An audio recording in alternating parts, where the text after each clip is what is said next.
Hi, welcome to Futureproof Your Planet, our Sustainability Master Series. My name is Esther. I'm a second-year physics student at the University of Manchester, and we'll be going over how science, technology, engineering, fashion can help us become more sustainable and future-proof our planet.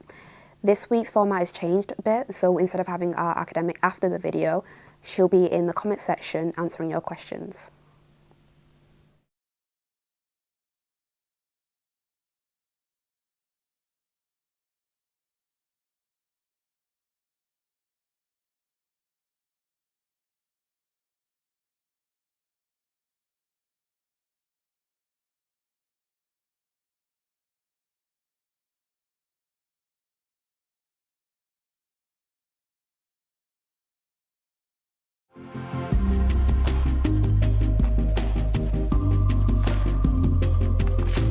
Hi, I'm Dr. Natalie Farrell, and I'm an experimental and field geologist based here in the Rock Deformation Lab at the University of Manchester. Today, we're going to talk about how rocks like this can turn into technologies like this, and how you can help future-proof your planet. Experimental rock deformation is a field of geoscience that uses bespoke machines or rigs to imitate subsurface pressures and then apply a force or a stress to the rock to deform or squash rocks under high pressures and temperatures that exist deep in the Earth's surface. Geoscientists conduct these experiments to produce microscopic damage in rocks, such as the cracks in these crystals of feldspar. These beautiful microscale images of deformation were taken here in the Department of Earth and Environmental Sciences using a scanning electron microscope. These images reveal the intricate details of natural rock deformation, and they help us to understand how these small-scale features can relate to macro-scale seismic events, ones that we can feel, such as the collapse of buildings during earthquakes. Experimental rock deformation and rock mechanics research is crucial for understanding hazards like earthquakes and landslides associated with volcanic eruptions. It also addresses challenges related to the energy transition. Geotechnical activities, including the extraction of fluids from rocks during geothermal energy and pumping fluids down into rocks like carbon dioxide or hydrogen into the subsurface for storage, can deform rocks, trigger subsidence and reactivate existing faults, sometimes even resulting in human-induced earthquakes.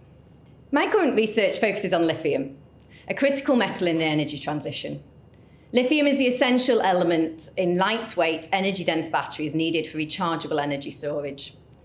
Lithium is at the heart of our modern-day devices, from smartphones to electric cars, and is vital for storing the electricity produced from renewable energy sources like wind farms or solar panels. The global demand for lithium, known as white gold because of its critical importance and high value, is projected to grow fourfold in the next 10 years. This poses a substantial challenge, and geoscientists are uniquely equipped to tackle it through their specialist knowledge of fundamental geological processes and understanding of subsurface geology. Most metals are extracted from ores.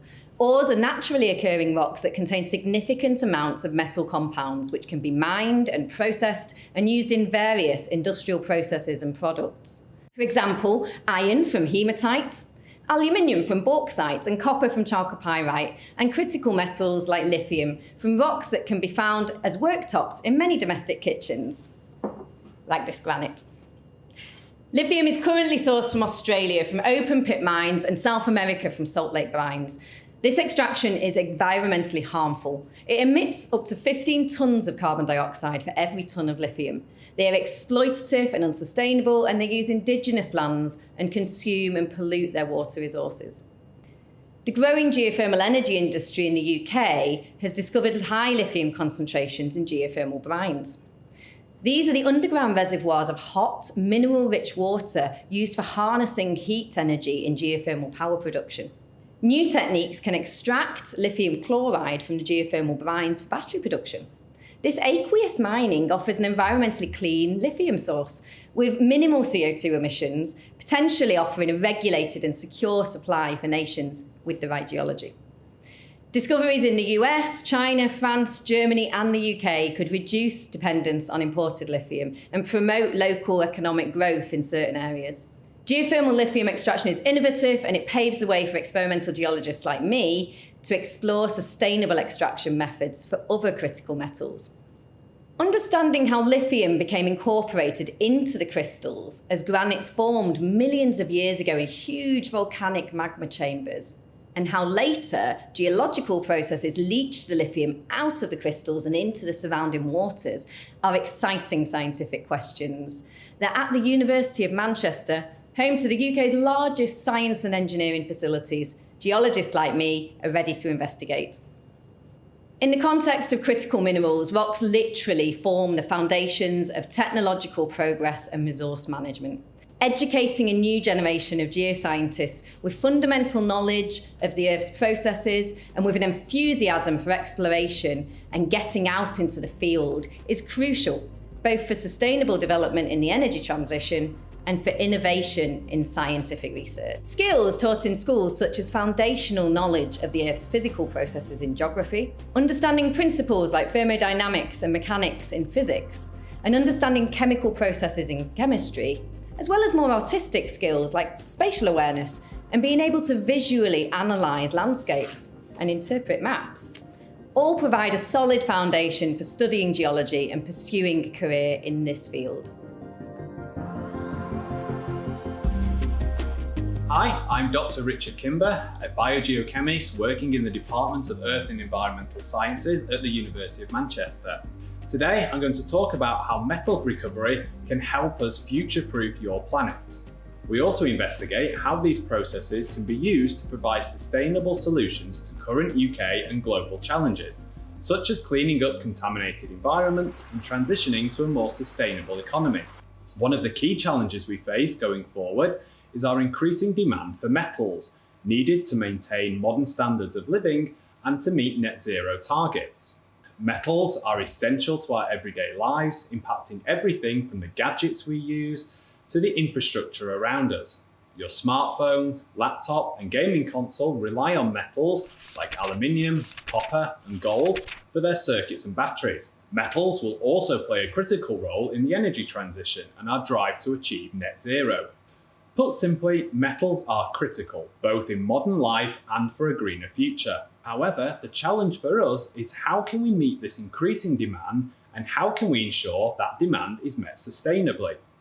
The critical role of metals in the energy transition means global demand for metals will soar and create issues around security of supply, with countries competing for these valuable resources.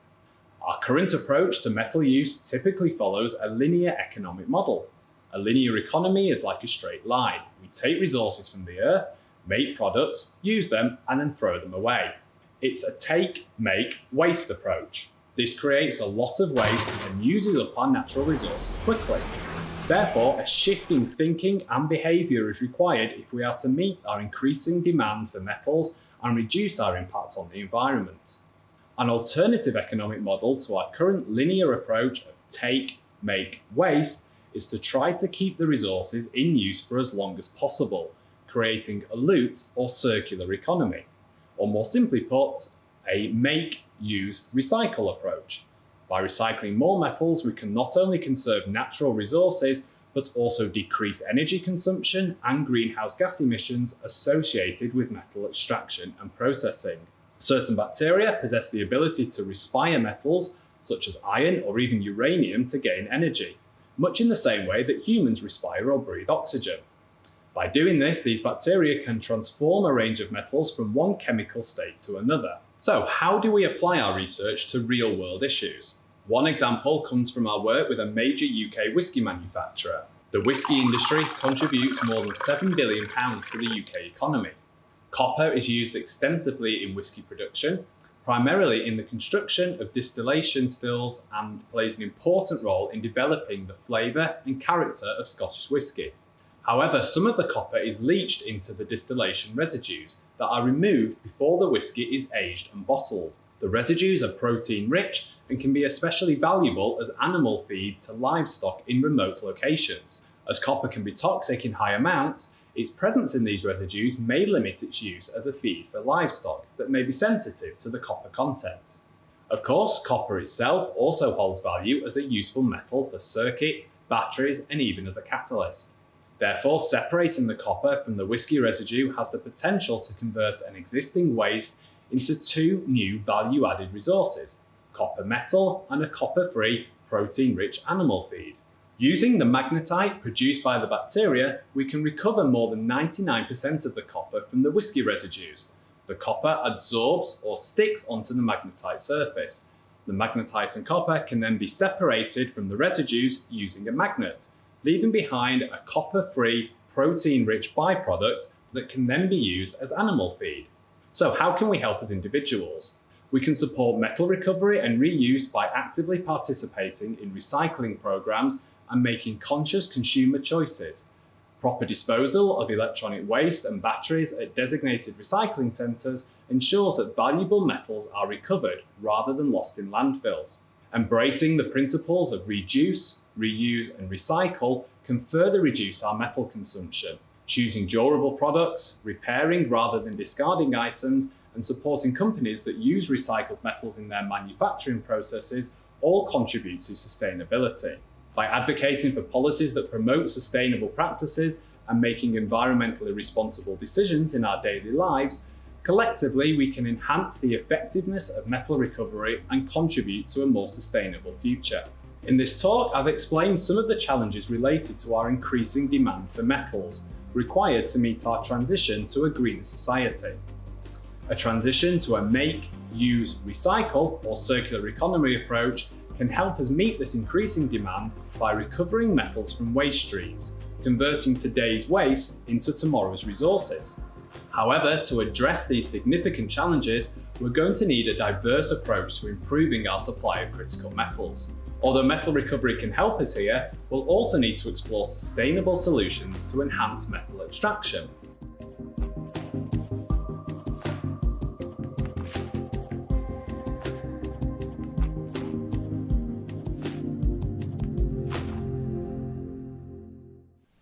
Welcome back to the Q&A portion. You might have noticed already, but Natalie's in the comments answering questions, and she'll be there for the next 10 minutes so you can put down any questions you have.